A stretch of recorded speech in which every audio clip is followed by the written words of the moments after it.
नमस्कार. नमस्ते. आज आपल्याकडे अतिशय सुंदर रिझल्ट आपल्याला आपल्या थेरपी मार्फत, आपल्या नैसर्गिक उपचार मार्फत आपल्याला आपल्या एका पेशंटद्वारे भेटला आहे.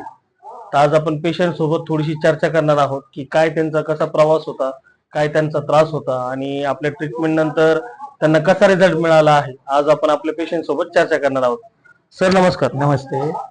काका आपलं नाव काय? माझं नाव हरिभक्त परायण दत्तात्रय साहेबराव गांगड. गांगड. कुठून आलेत आपण? भोरी गांगडा, तालुका पारनेर, जिल्हा अहिल्यानगर. बर. कस काय येणं झालं, काय झालं होतं नेमकं? सर, आमच्या मंडळीचं जे पायाला अशा मुंग्या येत होत्या, मणक्याचा प्रॉब्लेम होता. बर. तर तो प्रॉब्लेम आम्ही बऱ्याच ठिकाणी जाऊन त्याला काही फरक पडला नाही. किती वर्षापासून त्रास होता जवळपास? साधारणतः 1-1.5 वर्ष झालंच नाही. आणि काय काय त्रास होत होता? ते पायाला मुंग्या यायच्या आणि चालण्याला सुद्धा त्रास व्हायचा. बर. आणि पाठीमागे मणक्यात गॅप आलेला होता. बर. आणि आपल्याकडे ट्रीटमेंट करण्या अगोदर दुसरीकडे काही काय दाखवलं होतं? हो, भरपूर ठिकाणी, लई ठिकाणी दाखवलं होतं. जवळजवळ म्हणजे पाठकला दीपक हॉस्पिटलला गेलतो, परत डवल्या गेलतो, पाटील गेलतो, 4-5 भरपूर ठिकाणी हॉस्पिटल केले होते. काही रिझल्ट वगैरे कसं वाटलं? काय नाही, ते गोळ्या औषधं द्यायचे आणि त्यांनी फक्त सांगायचे की तुम्हाला ऑपरेशन करावं लागेल किंवा त्याला शक्यतो गोळ्या औषधं द्यायची भरपूर. त्यांनी काही फरक पडला नाही आम्हाला. त्यांनी काहीच फरक पडला नाही.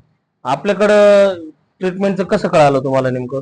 ट्रीटमेंटचं असं कळालं तर आमचा मुलगा सुप्यामध्ये होता आणि त्याच्यापाशी येऊन काय अशी यांनी जे तुमच्याकडून जे पेशंट गेलते ते पेशंट तिथे येऊन बसले होते. अच्छा, म्हणजे ज्यांना आपल्या ट्रीटमेंटने रिझल्ट आला, हो, रिझल्ट अशा ट्रीटमेंट म्हणजे रिझल्ट आलेल्या लोकांनी तुमच्या मुलाला सांगितलं? हो, म्हणजे ते आले तिथं तर त्यांनी सांगितलं त्यांना की आमच्या आईचं असं होते.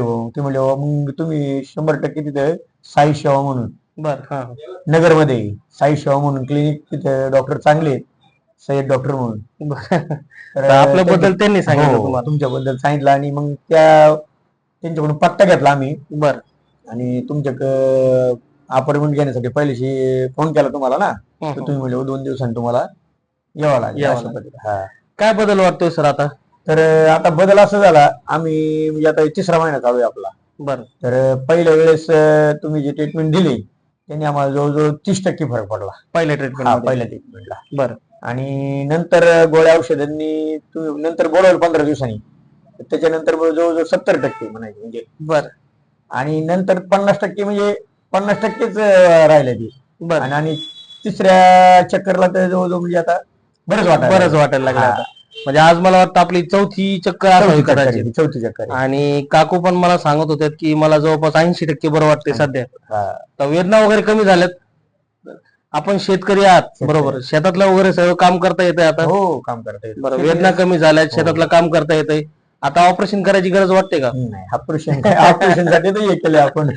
काय वाटतं काका, असं जे मणक्याचे पेशंट असतात ज्यांना मोठ्या मोठ्या डॉक्टर लोकांनी ऑपरेशन करण्याचा सल्ला दिलेला असतो, कितपत योग्य ऑपरेशन करणं योग्य आहे का नैसर्गिक ट्रीटमेंट करणं योग्य आहे? नैसर्गिक कधी आवडत नाही. ऑपरेशनचं शेवटी आधीच माणूस होतो ना. हा, ते तर आहे समजा, परंतु नैसर्गिक ट्रीटमेंट योग्य असते. चालते. आमच्या ट्रीटमेंटने आनंदी आहात? आनंदी आनंदी, एकदम अगदी 100% आनंदी, 101% आनंदी हो. म्हणजे आज काकांची जे मंडळी आहेत, काकूला खूप चांगला रिझल्ट मिळाला आहे. त्यांना मणक्यामध्ये गॅप होता, 4था, 5वा, 6वा मणका, म्हणजे 4था मणका, 5वा मणका आणि माकडहाड यामध्ये त्यांना गॅप होता. तिथून त्यांची सायटिक नर्व जी आहे ती दबलेली होती, म्हणजे त्यांना सायटिकाचा त्रास होता.